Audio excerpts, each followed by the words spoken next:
Now, I've been working on the Matador. I was never happy with the cheap chassis I brought, and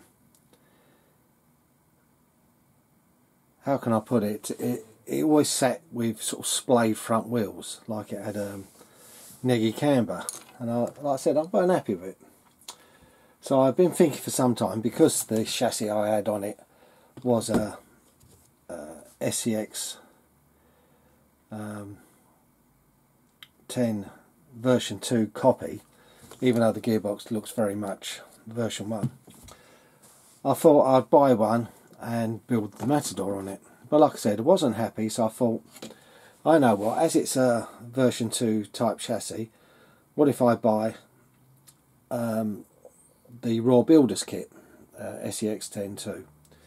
So I brought that, and the chassis rails, of course, they are absolutely identical. The slight differences on the hoops.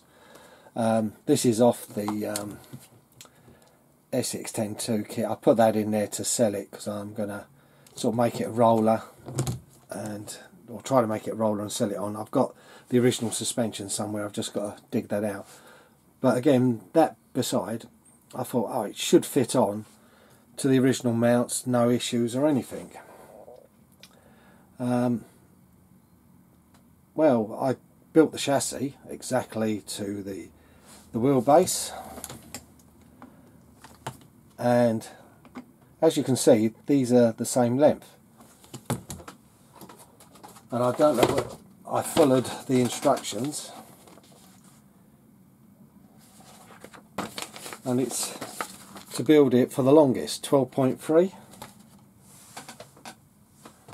Well, 12.3 is roughly 313, but for some reason it came up wrong. I've had to extend the lower links and put, I think there were 5mm longer ones, and then the upper link, because there's only a single because of the panhard, I added 4mm of spacers to each end, and then on the rear the lower had 4 and the upper had 2, and I've got the chassis lining up really nice now again. But that weren't just it. With that, I also had to move the body. If we can loosen the camera off a bit, I don't know if this will show up,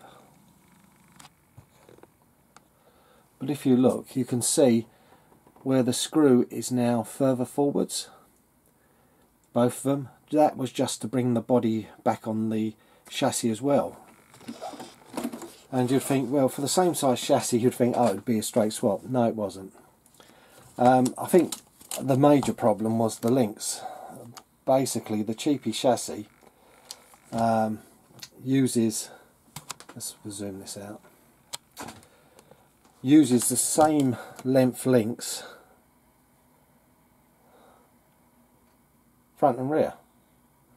So even though it's the correct wheelbase, the rear axle's further in and the front axle's further out, and hence where the problems come, trying to line up the body.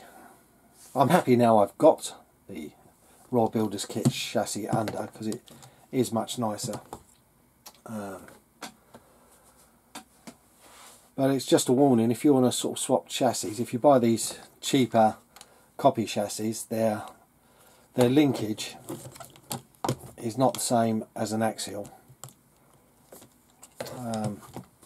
So you'll probably, like I said, run into issues like I did. Even though the hoops are mounted in the same holes, the gearbox is mounted exactly in the same holes,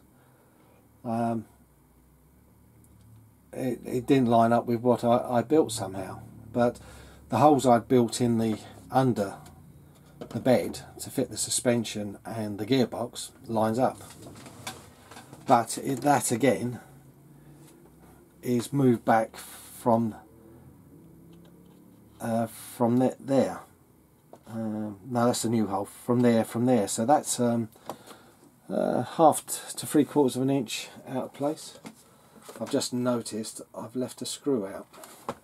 Let's quickly put that in. Yeah, it's easy to miss a screw when you've put it together so many times and taken it apart so many times.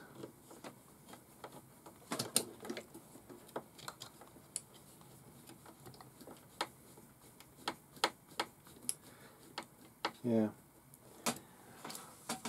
But where I thought this would be like an easy project to swap the body, a 20-minute body swap at the end of the chassis build was over 3.5 hours to modify everything and get it right. But we all learn by changing things. But now I've just got to build this up into something when I find the suspension, some wheels and tyres, and then go on eBay.